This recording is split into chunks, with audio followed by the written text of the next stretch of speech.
Me da mucho gusto recibir aquí en el estudio al doctor Ernesto Castañeda y también autor de este libro Immigration Realities. Doctor, bienvenido aquí a TV Migrante.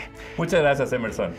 Pues doctor, veíamos todos estos nombramientos señalados por los medios de comunicación o analistas como halcones, la mano dura, el rostro de la mano dura de Donald Trump, digamos que en una nueva versión de su pasado gobierno. ¿Qué balance hacer de cargos, por ejemplo, quien va a estar en Homeland Security, quien va a estar en el Departamento de Estado? Vemos, digamos que un nuevo reagrupamiento también de la derecha estadounidense. ¿Cómo lo ve, doctor?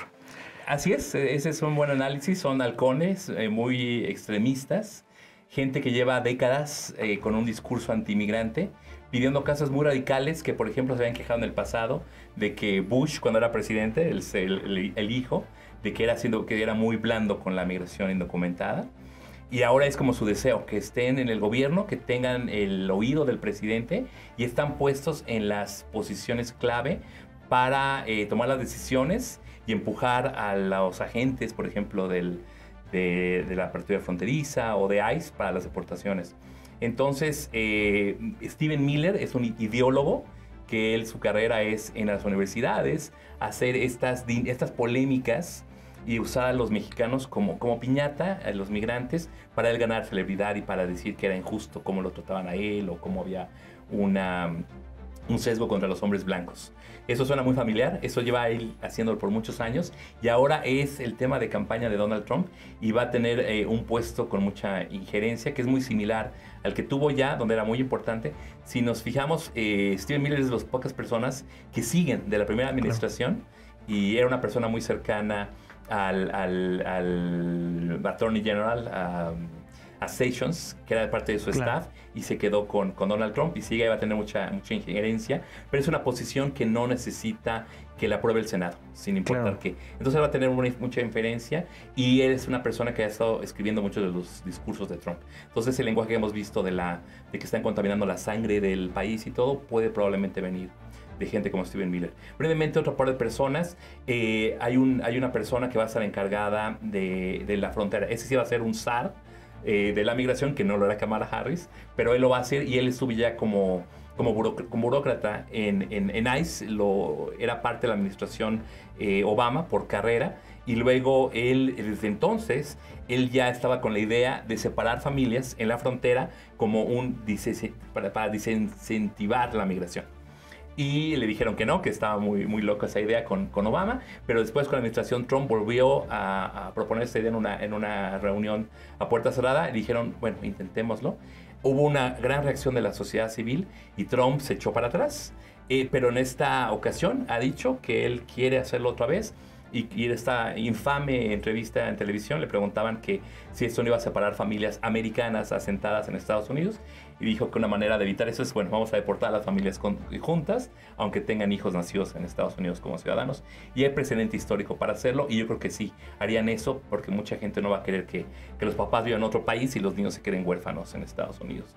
Y la última es la que va a ser la secretaria de Homeland Security. Era una gobernadora con aspiraciones políticas, fue la que hizo la réplica al último estado de la nación de Joe Biden. Una persona con un libro biográfico bastante escandaloso, con muchos problemas ahí que mató a su perro, ¿no? Exacto. Algo así. ¿No? Ahí dice que mató al perro, que no fue muy popular. Y a esta gente es a la que pone Trump este departamento es la administración pública o el departamento burocrático más grande del mundo. Claro. Tiene un presupuesto muy, muy fuerte y con el Pentágono son zonas que tienen mucho control de muchas políticas públicas, muchas agencias y mucha parte del presupuesto. Sin embargo, ella no tiene la experiencia, va a ser un trabajo difícil, es muchas agencias, mucha presión, un trabajo difícil, no creo que acabe su término. Pero las otras agentes son agentes un poquito más ágiles, que tienen que rendir menos cuentas y no tienen un personal que dirigir, y es más como que poner la mano dura y empujar esa agenda. Y sí, no sé, y fueron las primeras designaciones, empezar en el área migrante, no pinta bien para la comunidad migrante en Estados Unidos. Y Ernesto, vemos que Donald Trump no solo se hace, digamos que de la presidencia con un voto popular mayoritario, cosa que no pasó en 2016, tiene ya el Congreso, la Cámara de los Representantes, Republicanos, tiene el Senado, tiene también ya una, pues digamos que apunta una mayoría conservadora en la Suprema Corte. Es decir, Donald Trump sí cuenta con los instrumentos, con las herramientas de poder y de, digamos, de decisiones políticas. O sea, los diques de contención serán muy pocos, ¿no? Son muchos menos diques que la vez pasada, sin duda. Sin embargo, habrán diques porque para cambiar, por ejemplo, para quitarle la ciudadanía a los hijos de la gente indocumentada, tendrá que hacer un cambio constitucional, lo cual requiere, para empezar, 60 votos en el Senado, que no va a conseguir. Y luego la mayoría que tienen en la Cámara es muy pequeña. Entonces necesitamos solamente que algunos pocos republicanos no estén de acuerdo o quieran hacer una oposición de más de la derecha y que, como lo vimos con Mike Gaetz y ellos, que sean sus berrinches. Lo pueden hacer, entonces pueden frenar bastante las cosas. Y los demócratas hayan dicho, gobernadores, alcaldes, congresistas, senadores, que van a hacer lo que puedan ellos para frenarlo, que no es algo que decían, por ejemplo, después del 11 de septiembre o con la guerra de Irak o Afganistán. Eran mucho más pasivos. En esta segunda iteración de Trump, están preparándose ya para dar una batalla institucional.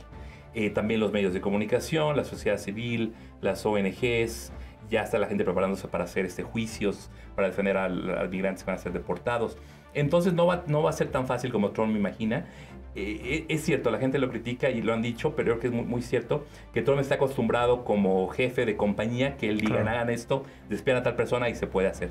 Pero en el gobierno federal, los burócratas que tienen estabilidad por contrato no los puede correr nada más porque quiere. Y la burocracia es tan grande y lenta que no porque él diga o ordene va a pasar. Y él estaba echando la culpa a gente alrededor de él que no le hacían caso y no cumplían con sus órdenes, sus caprichos. Pero parte de eso eran los rieles que existen en el sistema. Y estamos hablando de que si que yo creo que sí va a haber, elecciones intermedias en 2 años, no va a poder hacer mucho de lo que está planteando porque no es realista. Y lo que me trae, o sea, mucho de lo que hacía de la migración era un tema de campaña. Pero si nos recordamos, en el 2015 decía que lo sabemos, ¿no? Construyó el muro, que México le iba a pagar. México nunca dijo que ese va a ser el caso y nunca lo hizo. Entonces, parte es la retórica y parte es que puede hacer, pero sin embargo sí está dividiendo a la población estadounidense y poniendo mucho miedo en la población migrante, sin duda.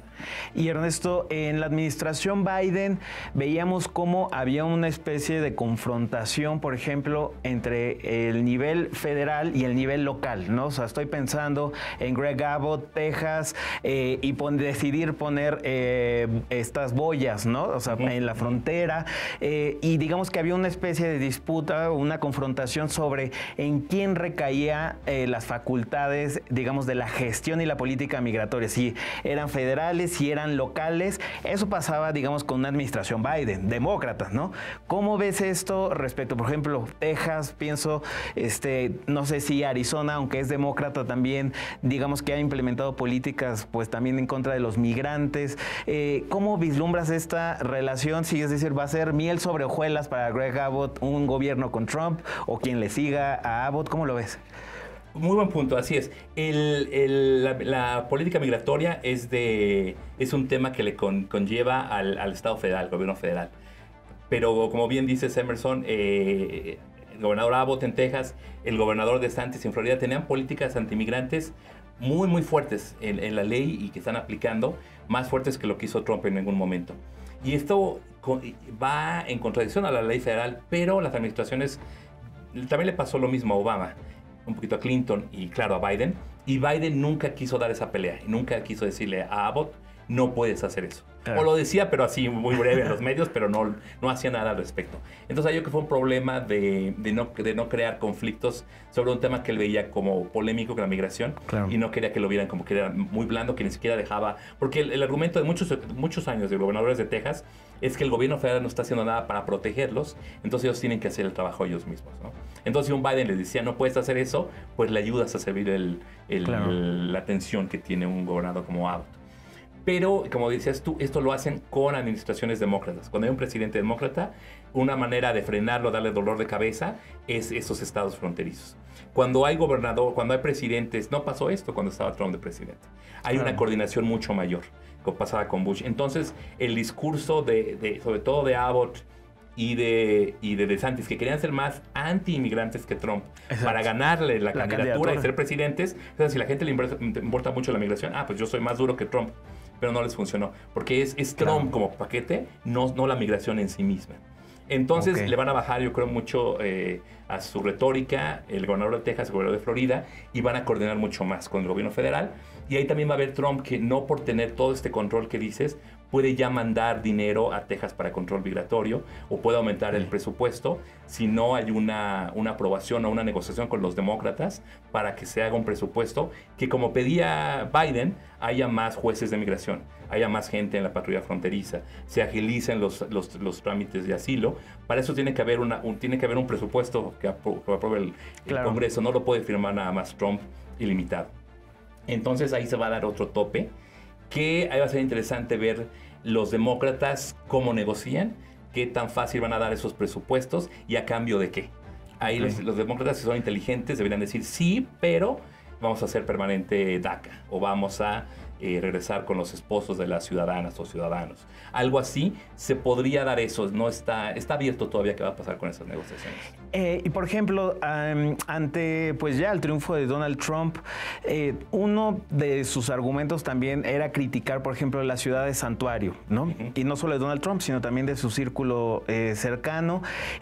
¿Tú crees que, por ejemplo, estados o ciudades demócratas, ¿no?, que se han enarbolado como santuario, sean una especie de espacios de resistencia? Se prevén mayores flujos migratorios de gente que dice, bueno, ya es insostenible estar en Florida con políticas en contra de los migrantes por parte de Ron DeSantis, mejor me voy a Nueva York, mejor me voy a Illinois. ¿Crees que haya consecuencias a nivel doméstico respecto a entre que pueda y no pueda Donald Trump implementar deportaciones masivas, la separación de familias, haya, digamos, consecuencias ya en lo inmediato en los flujos? ¿Cómo lo ves? Un poco, pero ya lo estamos viviendo. O sea, por ejemplo, en Florida hay una ley que si te ven como documentado, te pueden parar cualquier policía, y si la mamá es indocumentada y está llevando, el pastor o el esposo está llevando a la mamá al mercado y la mamá no tiene papeles, no solamente se mete en problemas la mamá de la casa, sino que el papá lo pone como que es coyote, como que está ayudando a una actividad ilegal, o el pastor, o el profesor, o el vecino, quien sea. Eso ya es muy estricto y está pasando ahorita. Entonces ya mucha gente, no ha habido mucha cobertura en Estados Unidos, pero ya mucha gente está dejando Florida por esos temas, por el gobernador. Entonces es muy difícil para los gente que está haciendo construcción de vivienda o para el cultivo, naranjas y demás, no tienen personal, porque la gente ya se está yendo a otros estados o está pensándolo, y ahora con Trump sí, y conozco algunas familias que están a punto de mudarse. Pero no es tan grande porque la gente llega a la ciudad de santuario, no tanto porque son amigables, es parte de, pero esas ciudades de santuario son ciudades vivas económicamente, ciudades bullantes, ciudades diversas, donde hay empleo. Entonces yo creo que la demanda laboral crea esa diversidad, y bueno, hay un ciclo vicioso, que luego la diversidad crea más crecimiento económico, pero son magnetos, ¿no? Entonces Nueva York, Los Ángeles, ciudades que son sanas a nivel económico, a nivel crecimiento, no son ciudades que están batallando mucho, como Pittsburgh, como Baltimore. Es una buena apuesta por más inmigración y está subiendo a nivel económico. Entonces son las ciudades con menos empleos, que están perdiendo población, sobre todo población educada, que votaron por Trump, donde no es muy atractivo para un migrante, no solo porque no son muy amigables, sino porque no hay trabajos. Por eso votaron por Trump, dicen muchos de la gente que votó por Trump. Donde es diferente, y con eso termino este punto, hay muchas zonas rurales ahora, por ejemplo en Kansas, en muchos lugares del sur, donde hay las plantas de tratamiento, de preparación de carne, de puerco, de res, de pollo, donde la mano de obra inmigrante es clave para estas industrias. La leche.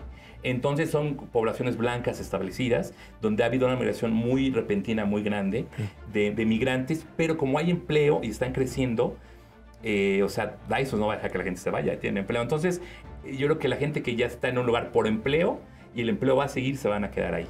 Lugares como Florida van a seguir perdiendo, y Texas es muy curioso porque Texas se da el lujo de ser muy anti-inmigrante en el discurso y en las políticas públicas en la frontera. El muro, están construyendo un muro de Texas contra México, que es ilegal, pero nadie lo está parando. Pero Texas ha crecido mucho porque hay mucha migración internacional y mucha gente de otros estados se ha estado mudando a Texas. Entonces, Texas sin migración no sería Texas, pero la gente se muda a pesar del discurso.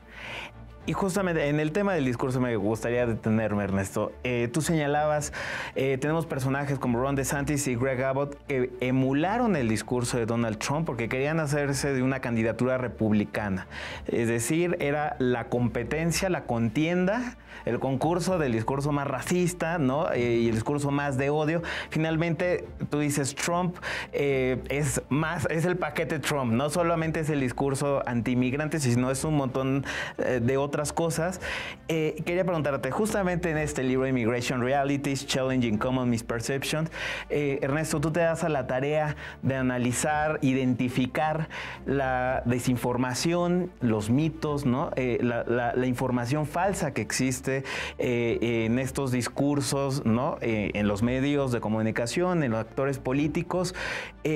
Tú, a partir de esta investigación que hiciste y cómo viste esta campaña, que dices, los discursos anti-inmigrante no necesariamente son los discursos ganadores, pero esos discursos de odio sí tienen efectos y consecuencias, Ernesto. Sí, Emerson. Las palabras son importantes cuando viene de un líder, de un presidente, de un candidato.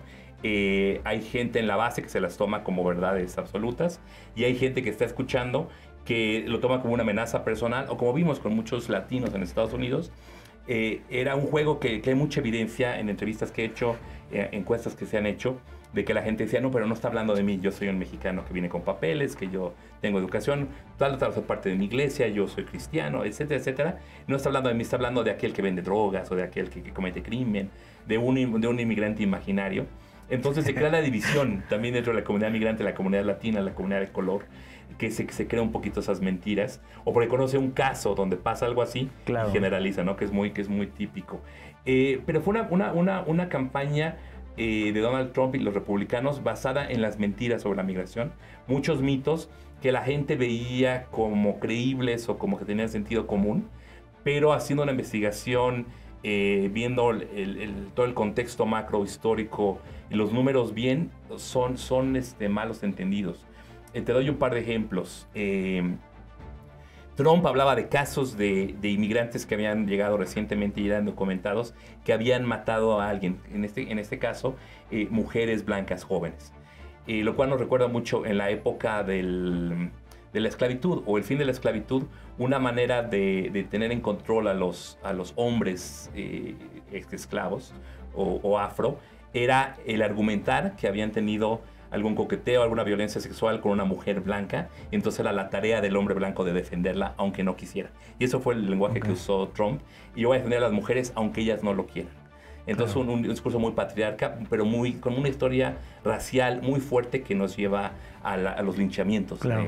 Entonces él en sus rallies decía, mira, y poner la cara del migrante, esta persona mató a esta mujer, está terrible, y toda la audiencia pues enojada. Sí, llevaba a la familia, ¿no? Y decía, sí, es que vean, o sea, como alteró, ¿no? Toda una familia, ¿no? Pues, sí, entonces, y que es real, o sea, esos eran homicidios reales y con todo el dolor, y lo armó para hacerlo en su campaña, pero no lo ve de manera como un estadista lo haría. Y bueno, ¿cuáles son las estadísticas, no? Y vemos que las tasas de crimen como un homicidio es mucho menor para los inmigrantes en general y es todavía mucho menor para los inmigrantes indocumentados. Okay. Y esos son los datos que nos da el gobierno de Texas, por ejemplo. O sea, no es que los estemos escogiendo o que no los veamos. Y también la gente que está en prisión, ver las tasas, los latinos nacidos en el extranjero tienen menor tasa de... Otro mito que se da en México y en Estados Unidos, que la frontera es muy peligrosa, que la frontera del lado estadounidense es muy peligrosa, pero uno va a ciudades como El Paso, las tasas de homicidios son menores que Washington, es muy seguro. Hay otros problemas, pero no es la inseguridad.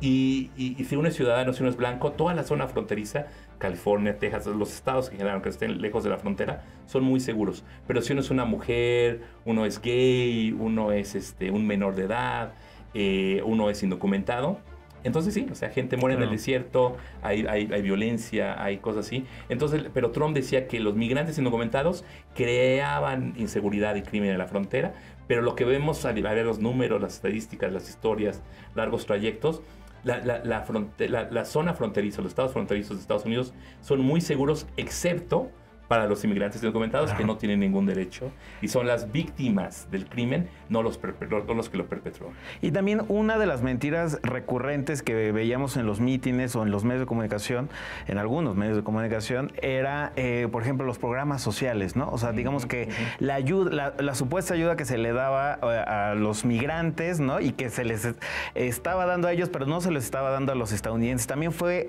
digamos que algo permanente, ¿no? O sea, en la campaña sobre el apoyo a los migrantes y no a los nacidos en Estados Unidos, ¿no? También hubo varias cosas de eso, ¿no? Totalmente, totalmente. Y eso pasó. Y también tiene una historia larga en Estados Unidos que no es de esta campaña. En los 80s era muy común decir que la gente de color abusaban del sistema de seguridad social. Claro. Entonces era el estereotipo de las mujeres de welfare queens, las reinas de la seguridad social, que eran mujeres afro. Cuando en realidad ahorita en este momento y por muchos años son gente que votó por Trump, gente blanca de zonas rurales, que son el número uno de beneficiarios del sistema de seguridad social y desempleo y demás. No tanto, sí, algunas poblaciones de color en las ciudades, pero es sobre todo el sur de Estados Unidos. Entonces, otra vez regresa a este estereotipo racial de que la gente de color no quiere trabajar, se está beneficiando de los impuestos sin hacer ningún esfuerzo, lo cual no es cierto. Pero es algo que ya tiene mucho tiempo que los migrantes están haciendo eso.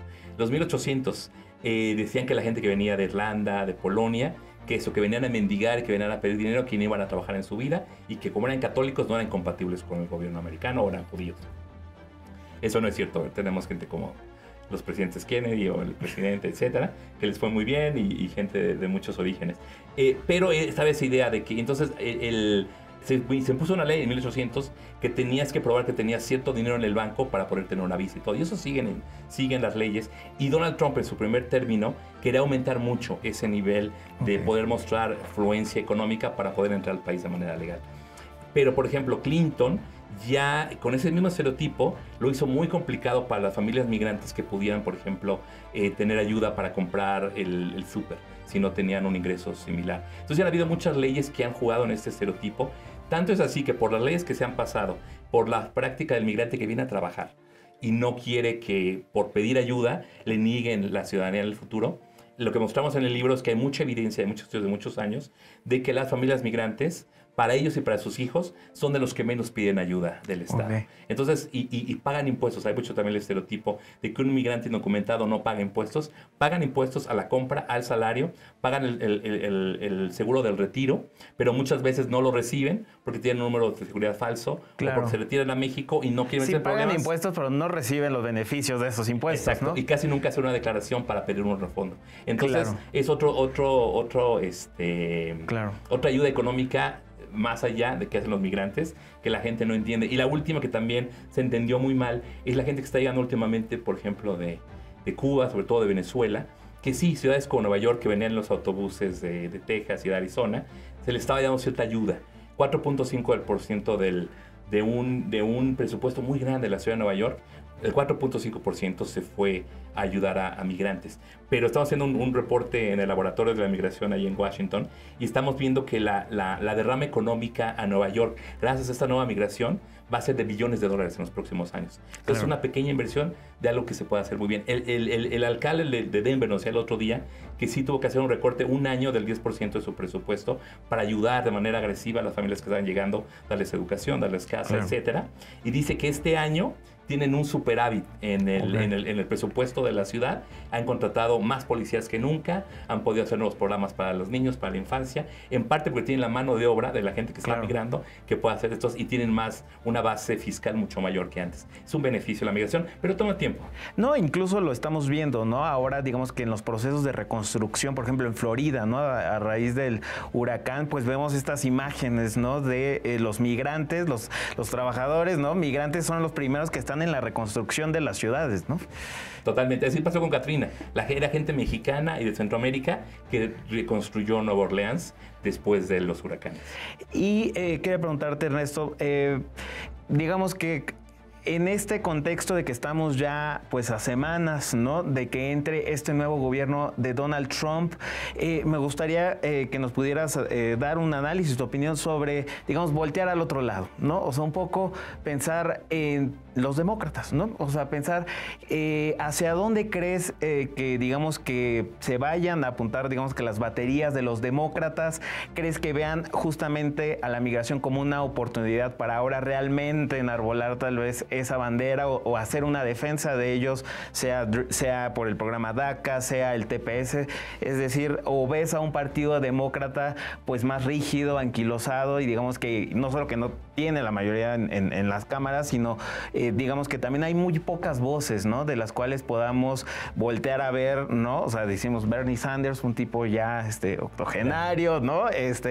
Alguien veía un artículo hace un par de días, ¿no? Alexandra Ocasio, la nueva promesa. Bueno, Ocasio, creo que llevo eso escuchando desde que empezó, ¿no? O sea, un poco, ¿qué valoración hacen tú que estás en Washington? ¿Qué se dice, digamos, que en estos circuitos políticos allá en Washington, Ernesto?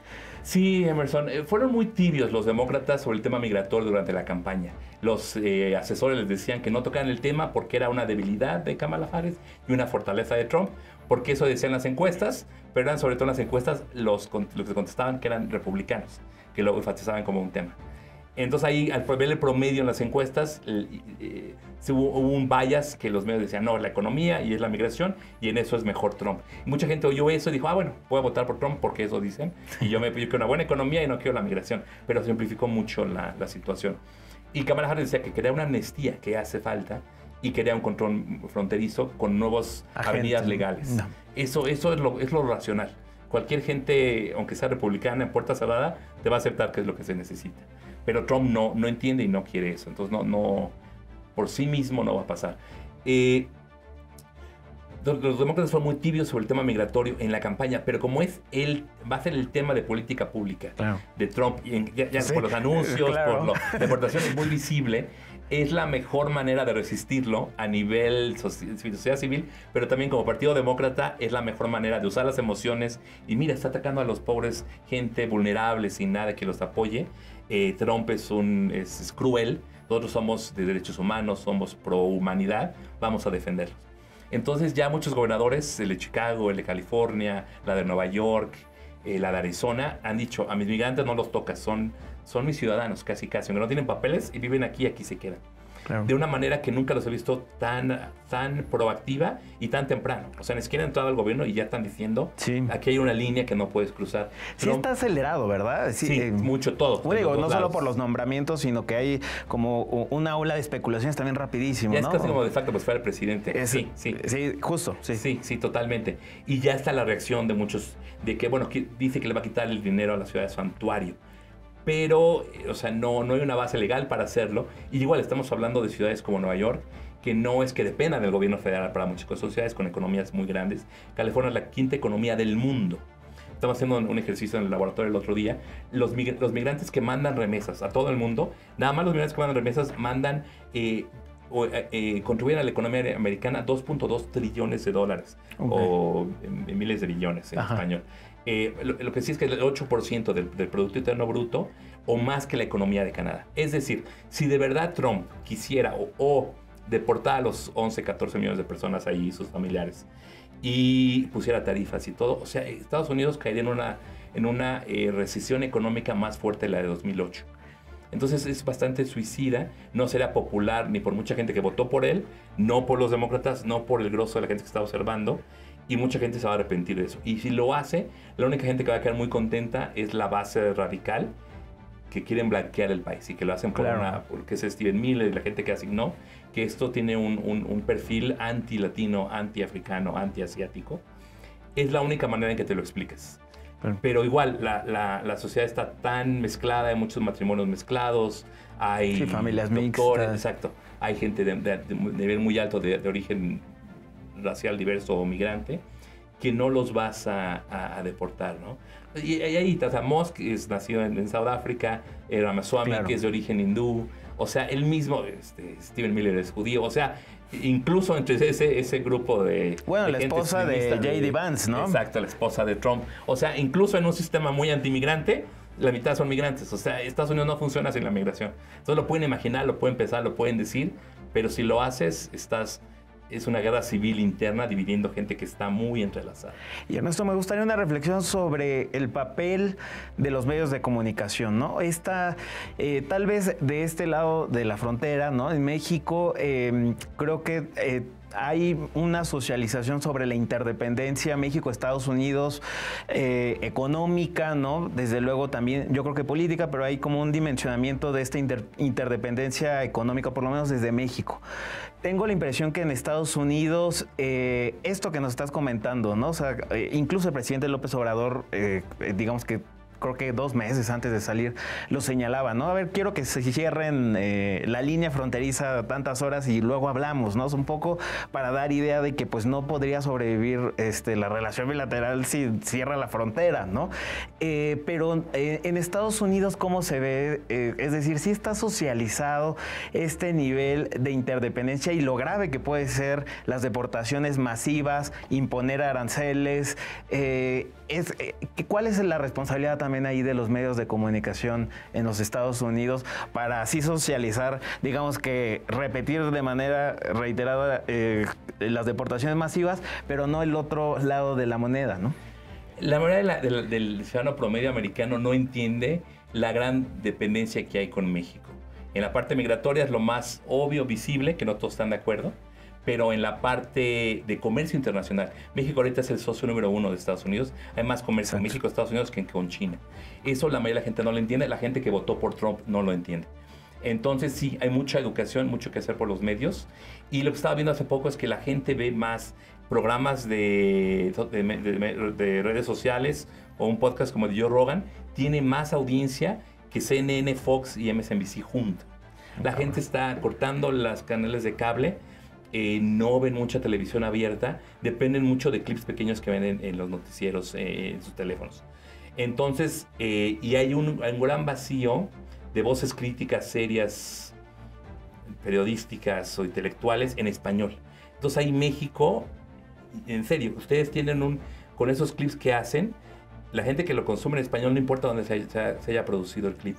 Y ese vacío lo está llenando gente con dinero ruso o chino para desinformar y dividir a la población o con agendas muy particulares. O, por ejemplo, Colombia, en Bogotá, se ha creado un gran sistema de comunicación en español con audiencias en todo el continente. Entonces ahí México podría, con programas como llegar a la comunidad migrante y otras comunidades latinas que necesitan saber la interdependencia que hay entre México y Estados Unidos y cómo lo que propone Trump les afectaría a ellos de una manera directa, porque ahorita creen que sí, que los estados son, que America First puede ser una realidad y que las fronteras son reales y que toda la gente en un país puede compartir sangre, cultura, idioma y todo, que no es real, nunca ha sido y no va a ser real. Entonces sí, la educación en las universidades y en los medios es muy importante para crear un mejor votante en el futuro. Y bueno, vemos por lo menos desde el espectro de pues la derecha o lo que se denomina el movimiento MAGA, ¿no? El alt-right, vemos que sí hay un montón de canales de YouTube, ¿no? Un montón de opinadores. No sé si me viene a la mente este canal que tengo entendido incluso va a cerrar, al de Alex Jones, ¿no? El de Infowars, ¿no? Sí. En su momento también no recuerdo el nombre del programa, pero el que conducía Steve Bannon, ¿no? Ajá, también en internet, que son, digamos que voces, pues verdaderamente del odio y que tienen un impacto y una viralidad brutal, ¿no? O sea, es lo que también se necesita del otro lado, ¿no? O sea, informar tal vez en términos de ser efectivos con el mensaje, ¿no? Sí, hay un ecosistema de propaganda de la derecha muy fuerte, muy hacia jóvenes hombres. Y eso fue una de las razones por las cuales Trump ganó por muy poco, un poco par de puntos porcentuales, pero esos ecosistemas fueron muy importantes y que la gente que ve Fox News no oye nada más.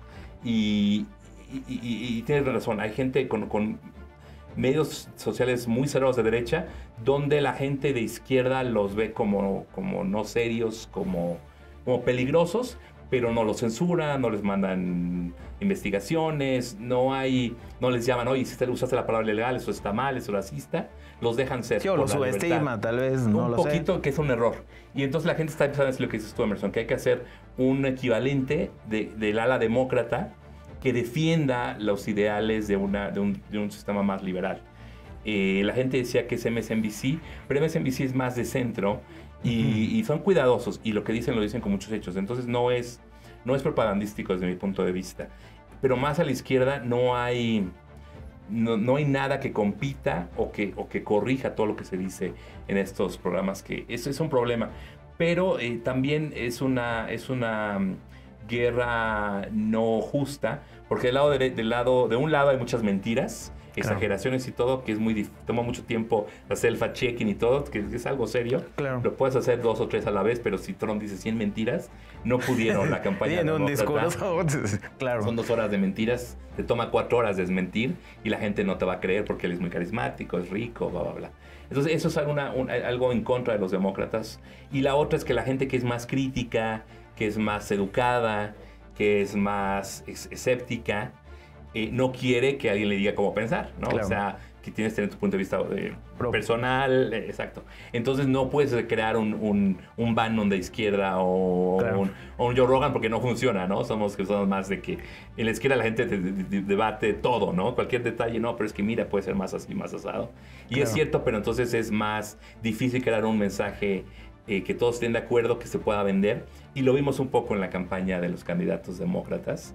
Y parte mucho ataque de más izquierda, que decían que no era lo suficientemente progresista y demás. No hablaron lo suficiente sobre el tema democrático. Y bueno, otros temas de índole internacional que no eran muy diferentes, decían gente de izquierda, a lo que hacía Biden o lo que podría hacer Trump. Entonces es algo complicado. Estamos en las universidades viendo cómo hacerlo, porque sí, la gente cada vez lee menos libros. Entonces este libro es importante, esperemos que la gente lo use, lo lea, lo escribimos de manera amigable, pero la gente quiere digerir algo en una cápsula de un par de minutos, en un blog, en un comunicado corto. Entonces los periodistas saben jugar un papel importante, y es clave que no hagan los dos lados, ¿no?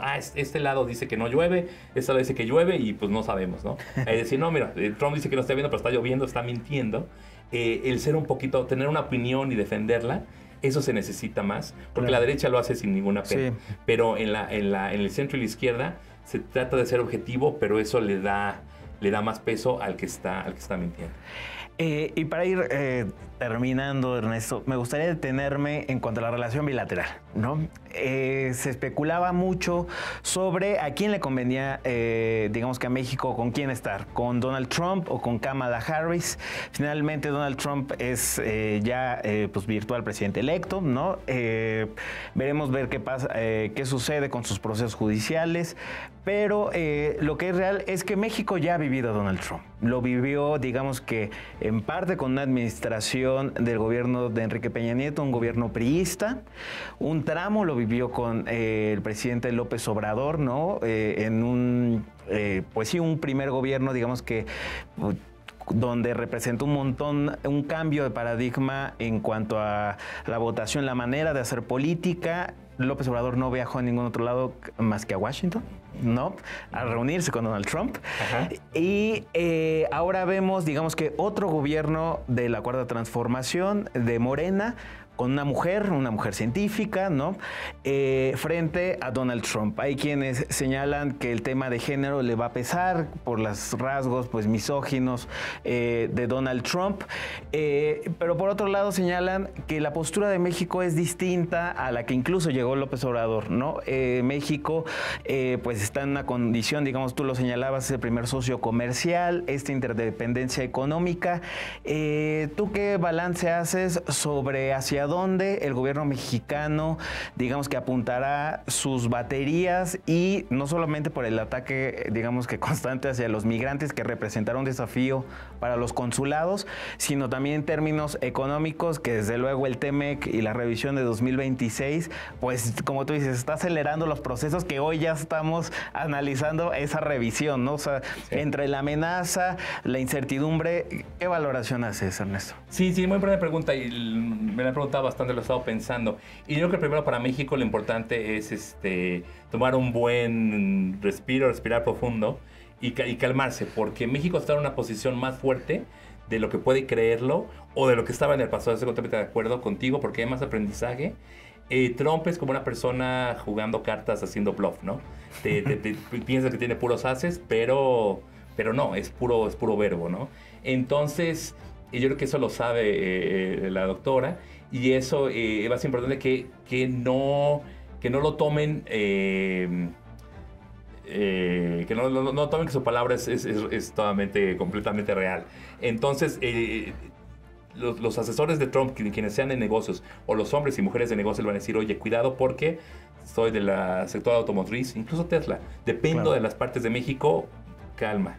Oye, soy de este sector, televisiones, no sé qué, dependo de mi fábrica en Tijuana, en Ciudad Juárez, no puede cerrarme la frontera. Entonces yo creo que el gobierno de Peña Nieto fue muy pronto a tomársela en serio y decir, nos va a afectar a nosotros mucho ese cierre de frontera que se dio por algunas horas, y decir, cedo, ¿qué quieres? Ábreme la frontera. Lo que ya entiende México y los demócratas y varios periodistas es que si se cierra la frontera por meses o por años, incluso con el COVID, no fue mucho tiempo el que duró la frontera cerrada, a los bienes. A la gente sí, y eso le ayudó mucho a Trump a bajar sus números de migración. De otra manera hubiera sido peor que Obama. Pero regresando al comercio, la persona número uno afectada tiene más a perder Estados Unidos y Trump por un nivel arancelario muy alto con México o con otros países, pero sobre todo con México. Hay cierto nacionalismo, hay mucho que ganar en hacerlo con China. Tiene más, se pende mejor. Pero hacerlo con un socio comercial que no es una amenaza militar real de ningún tipo, aunque lo va a tratar de hacer con el narco, pero eso es otra historia.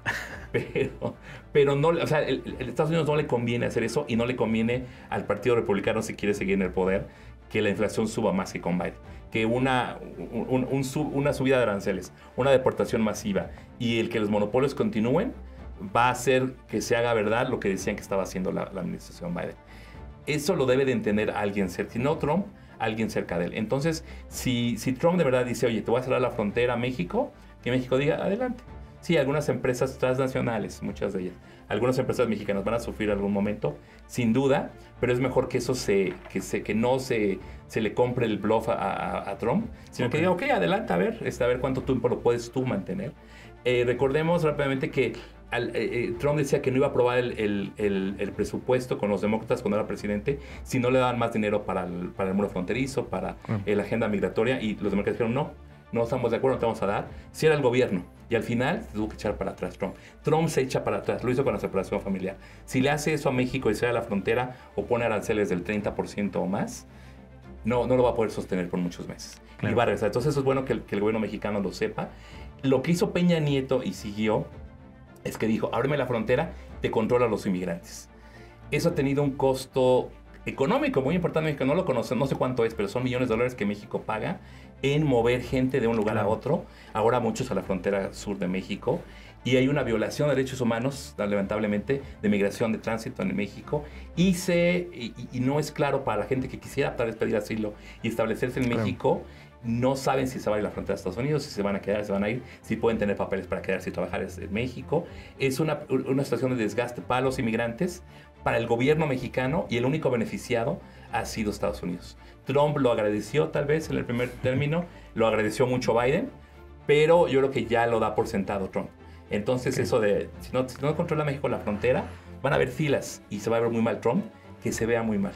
Claro. Entonces tenemos yo creo que mucho más palanca o fuerza de negociación que Trump se da cuenta, y es importante que el gobierno mexicano lo tenga. México tiene una economía mucho más fuerte que hace 10 años, la población es mucho mayor, la gente que está migrando de México es mucho menos que antes, y la población mexicana en Estados Unidos está más establecida que nunca. Hay algunos 4 millones de mexicanos indocumentados, pero son gente que ya tiene negocios, está muy establecida, son mucho más invisibles que gente que está llegando más reciente de otros países.